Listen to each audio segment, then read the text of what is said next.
Welcome, Capricorn. This is Regina from Pacific Tarot, and I've pulled for you the Eight of Pentacles for the month of March, your overall energy.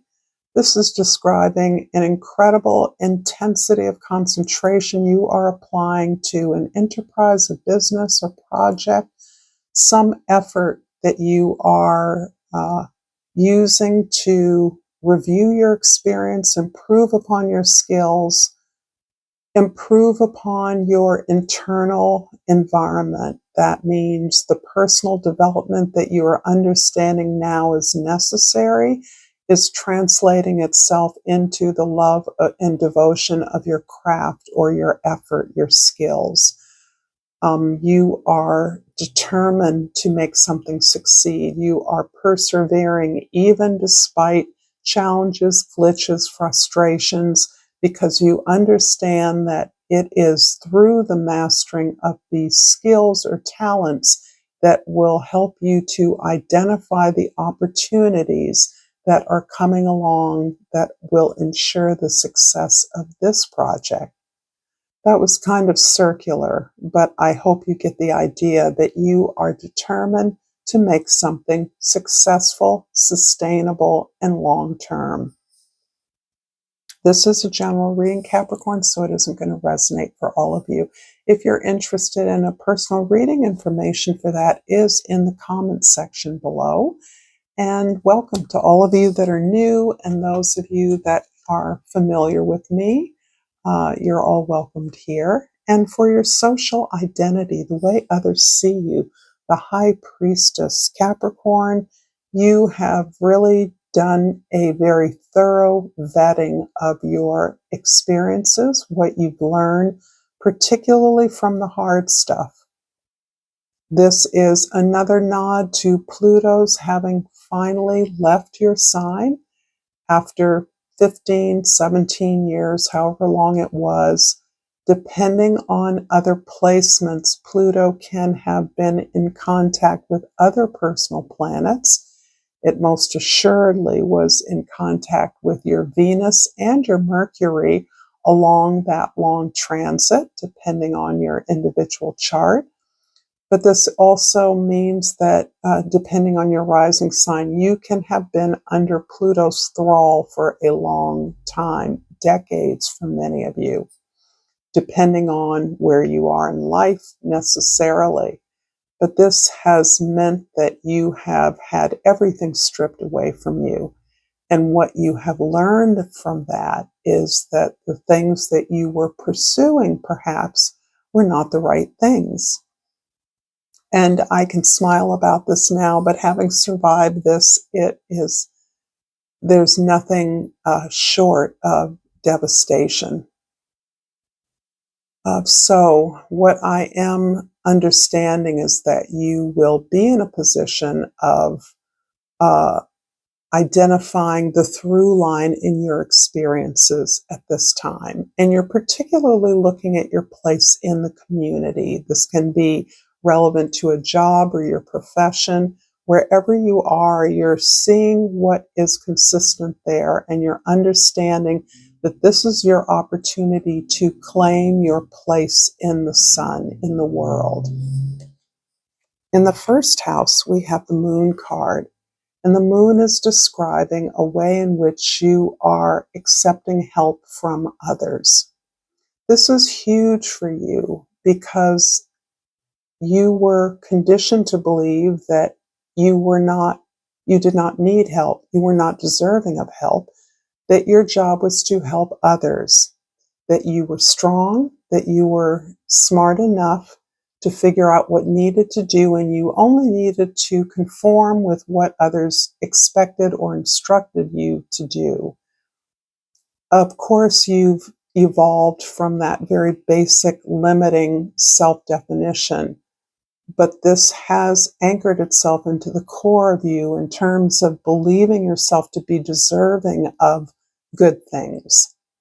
And now that you are understanding that you are deserving of good things, you're recognizing all the support that you have, all of the alliances you have, particularly from your ancestry. So it's important that you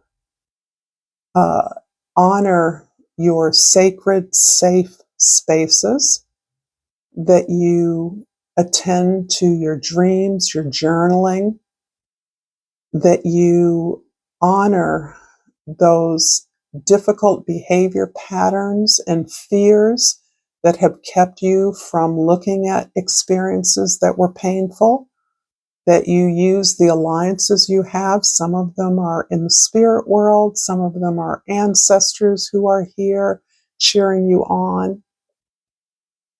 So it's important that you safeguard that space of meditation, of prayer, of dreaming, of journaling, whatever it is that you do to stay centered in yourself, to be clear on what you're really experiencing, not what you want to experience, but how your emotions and feelings are embodied within you, because that's where the assistance is available for you. You have to ask for help in order to get it. In the fourth house, the house of your foundation, your family, your domestic environment, the three of staffs is you in anticipation of the awareness that you are gathering at this time. You have been putting together, researching, connecting, looking for models of things that you admire, setting out towards an unfamiliar community or location or activity arena that is something that you haven't done before. You're taking your skills and you're casting them more broadly out into the world, and you're waiting for that feedback. You're anxious for that feedback. You understand that you've initiated something. This is something new, but you're looking for those collaborators, allies, resources that you need to address, to present yourself to an entirely new activity or community. So this is not so much you waiting as you anticipating movement forward. And in the seventh house of your significant others, we have the Sun card. And this is beautiful. I'm really feeling the sense of wholeness and completeness within yourself. It doesn't exclude the possibility of deeper connection. In fact, I do believe that's something that you want deeply. But you're very aware that now that you understand what you want, based on what you are supplying for yourself and what you now understand you need and want, that you are happy experiencing the abundance of the universe on your own terms. You are allowing yourself to get used to this new version of yourself in preparation for significant connection in relationships. There is a place in which you have abandoned the old stories of rejection, non-reciprocality or reciprocity, inequality, unfairness, neglect in relationships for a place of real deeper connection. The connection you need is in the joy and the shared love that you experience. That contributes to a desire to be productive together. And that is your North Star. That's what you desire, to be exactly who you are with an equal who can see the benefits to working towards something higher than the two of you. If this reading is resonating for you, Capricorn, please like this video. Please share this with others and subscribe to my channel, Pacific Tarot. I appreciate all that you do. And I pulled the Balance card. I bring a state of perfect harmony into my world, and I do so without judgment. This is one of my favorite cards. And the reason that I like it as a Capricorn is that the theme of judgment, self-judgment, is such For some of you, and I believe these are the Capricorns I may be speaking to, self-judgment is the hardest thing to release. The idea of judging others is easy enough for you to release as you've matured, as you've been humbled by Pluto's transit through your sign and all of those personal planets that have stripped away anything artificial or superficial from your life. You've understood that judgment is actually does not promote growth or understanding. It's actually walls you away from compassion. And you have learned compassion through this experience of humility. But judgment is something that you have had to learn to surrender in your own experiences of self-knowledge and growth. This stopping judging yourself, even if you perceive it as through the eyes of others, how they saw you, what they thought, and the resentment and anger that can have created has been crippling to you. It haunts you still. But now you're really working on that. You're realizing the forgiveness that you easily gift others with. You are learning to gift that to yourself. And that is part of the experience of self-acceptance, right? We don't judge ourselves. We unconditionally love ourselves with the knowledge that we're doing the best we can. In the first house, the Moon card is clarified by the Magician. I love this. The Magician is all about your realizing that you have everything you need. And it's interesting that that is being aided by all of the spirits, ancestors, elementals, energies that are there, have always been there. Because of your spiritual path, the path you've chosen, one time someone from a neighborhood metaphysical bookstore asked me, quite seriously, why in the world would I come back to Earth as a Capricorn? Like, why would you choose to suffer? And I think for those of us that are happily Capricorns, maybe even not so happily, is the sense that we know how to use whatever we have. It doesn't matter, high or low, little, modest, excessive. We know how to use what we've got to get something better. And that's exactly the attitude. You're sort of picking through the rubble and piecing together your life in a much different way.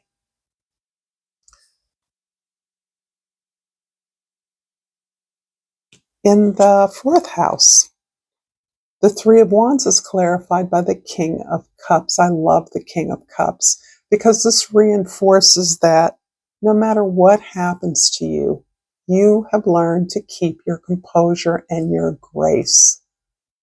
The experiences, the catastrophic, disruptive, ruinous experiences you've had have contributed to your sense of composure.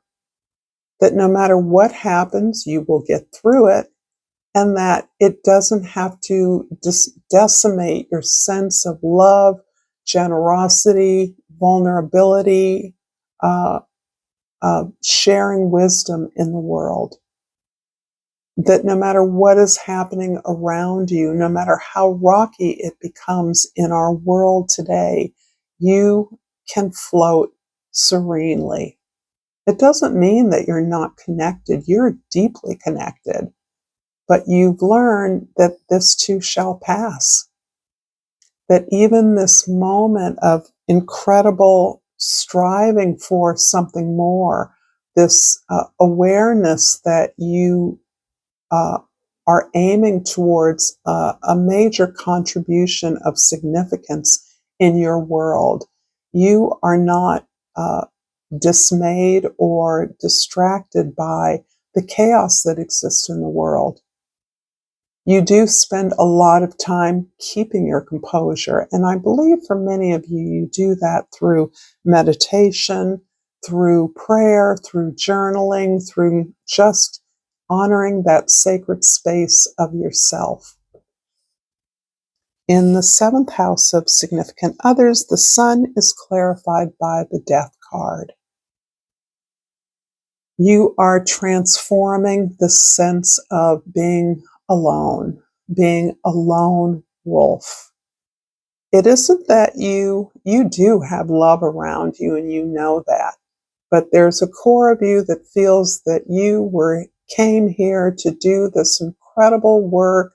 Who's going to shoulder the world with you? Nobody. It's your job. That's why you're here. You're really teasing out that idea with the view to jettison the sense of aloneness. You're not lonely. That's not the issue. It's being alone and really trying to get real with that, and also opening up to the idea that aloneness means something different now. It can mean whatever you want it to be.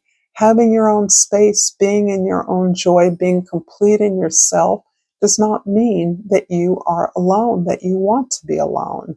And you really open up to the possibility that, in fact, you can love, honor, prioritize yourself and your needs, and do that with others. Do that with someone else who similarly has that sense of warm regard and comfort in your presence, who understands the need to work towards the goals that are beyond you as individuals.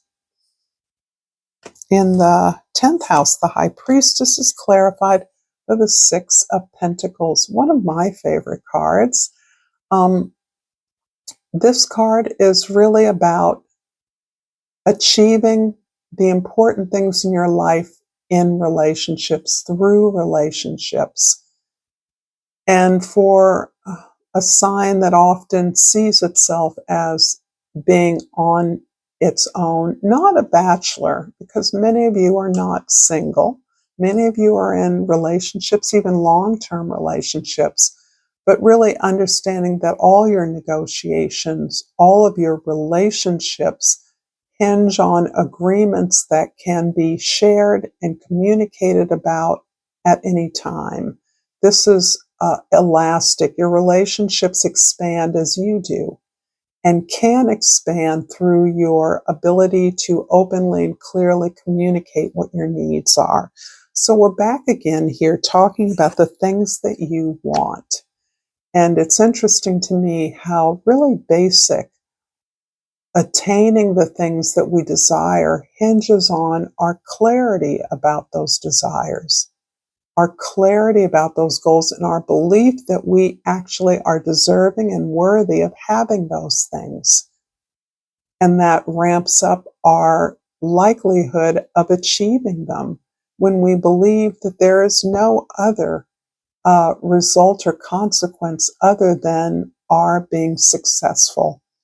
And I do believe that's where we started in the beginning with the 8 of Pentacles, working with a clear sense, almost alchemically, clear that as you keep working, you are crafting what you have into what you want. I'm going to finish up this reading with the flora and fauna of Africa, my homage to the motherland and to Mother Earth. And I have pulled the leaf cutter ant, and the key word is confidence. Your persistence and patience will be rewarded. There's no need to rush. Work with like-minded people to achieve your goals more efficiently. I'm going to link some content here if you've enjoyed this content for more enjoyment. Until next time, Capricorn, namaste.